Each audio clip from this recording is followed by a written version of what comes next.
Assalamualaikum warahmatullahi wabarakatuh.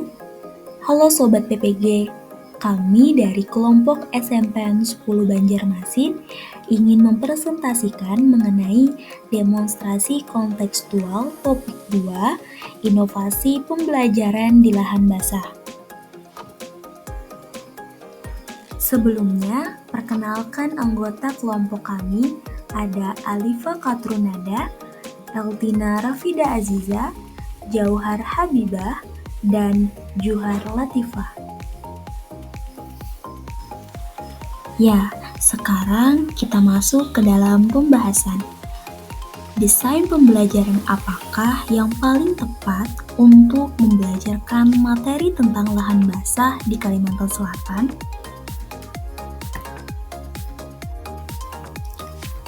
Desain pembelajaran yang tepat untuk membelajarkan materi tentang lahan basah di Kalimantan Selatan adalah pembelajaran berbasis lingkungan dan pengalaman langsung, yaitu model pembelajaran Discover Learning, pembelajaran berbasis masalah atau PBL, dan pembelajaran berbasis STEAM, Science, Technology, Engineering, Art, and Mathematics. Model pembelajaran Discover Learning dikatakan tepat karena eksploratif, di mana peserta didik dapat secara langsung mengamati dan menemukan sendiri konsep tentang lahan basah melalui pengamatan, eksperimen, atau studi lingkungan, kemudian berbasis lingkungan. Kalimantan Selatan memiliki lahan basah yang luas, sehingga peserta didik dapat mengeksplorasi fenomena nyata seperti perubahan ekosistem dan dampaknya. Yang terakhir, dapat meningkatkan kemandirian berpikir dengan membiarkan peserta didik menemukan sendiri jawaban dari pertanyaan yang diberikan, mereka akan lebih memahami konsep secara mendalam. Selanjutnya, pembelajaran berbasis masalah atau PBL. Pembelajaran ini bersifat kontekstual, di mana materi dikaitkan dengan masalah nyata seperti kerusakan lahan basah akibat pembukaan lahan, kebakaran gambut, atau polusi air. Kemudian, pembelajaran ini juga meningkatkan keterampilan analisis. Peserta didik tidak hanya memahami teori, tetapi juga dilatih untuk menganalisis dampak dan mencari solusi untuk masalah lingkungan di sekitar mereka. Terakhir, kolaboratif.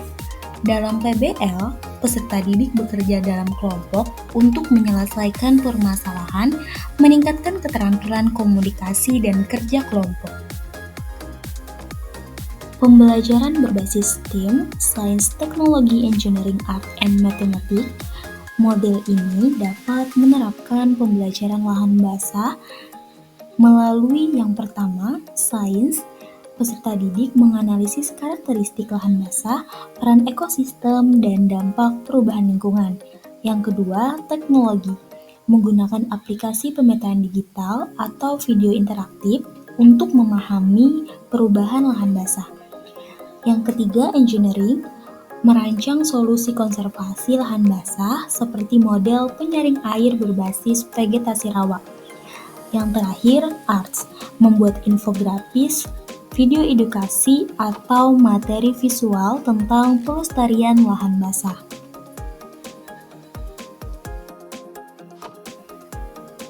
Inovasi pembelajaran. Adapun langkah-langkah inovasi pembelajaran yang akan kami gunakan dalam mengembangkan desain pembelajaran untuk membelajarkan materi lahan basah.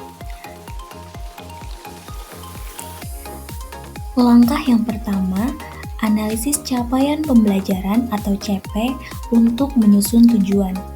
Tujuan pembelajaran disusun berdasarkan karakter tingkat kognitif peserta didik dan tingkat kesulitan materi lahan basah yang ditemukan di sekitar lingkungannya.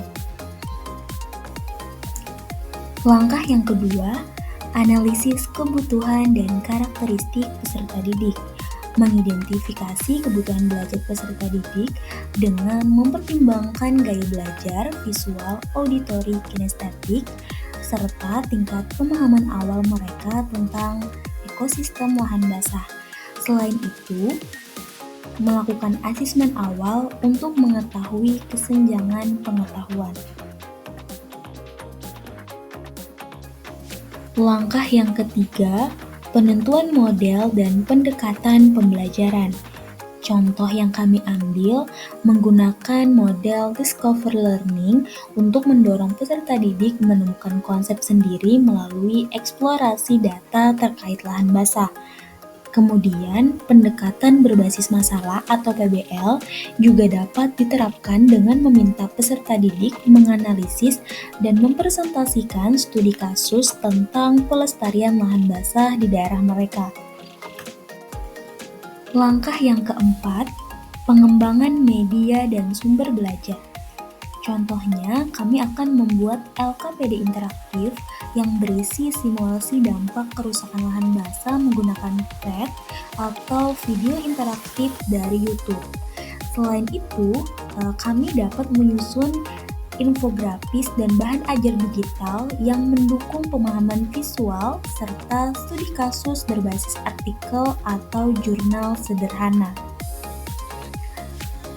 Langkah yang kelima, penyusunan aktivitas pembelajaran berdiferensiasi.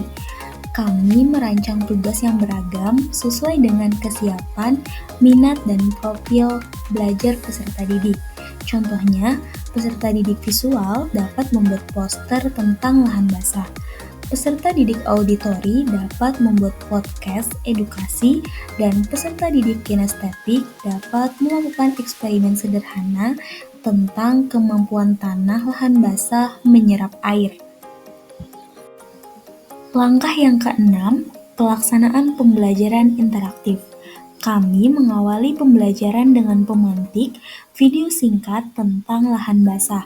Selanjutnya, peserta didik melakukan eksplorasi melalui diskusi kelompok, eksperimen, atau observasi langsung jika memungkinkan. Guru berperan sebagai fasilitator yang membimbing peserta didik dalam menemukan konsep. Langkah yang ketujuh, implementasi pembelajaran berbasis kontekstual. Pelaksanaan pembelajaran ini menggunakan pendekatan berbasis pengalaman, seperti kunjungan ke lahan basah, wawancara dengan masyarakat setempat, serta eksperimen analisis ekosistem lahan basah. Langkah ke-8, refleksi dan asesmen pembelajaran. Langkah ini diberikan pada saat materi pembelajaran telah diberikan.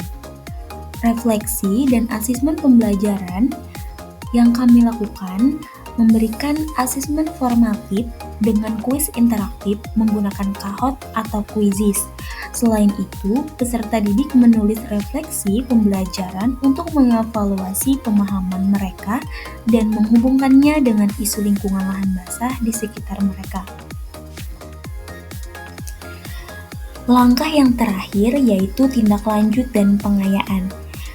Pada tahapan ini, kami akan memberikan proyek lanjutan seperti gerakan kesadaran lingkungan tentang pentingnya lahan basah melalui media sosial atau pameran edukasi di sekolah. Peserta didik juga bisa diberikan bahan bacaan tambahan atau video dokumenter untuk memperdalam wawasan mereka. Nah, itu tadi penjelasan dari kelompok kami.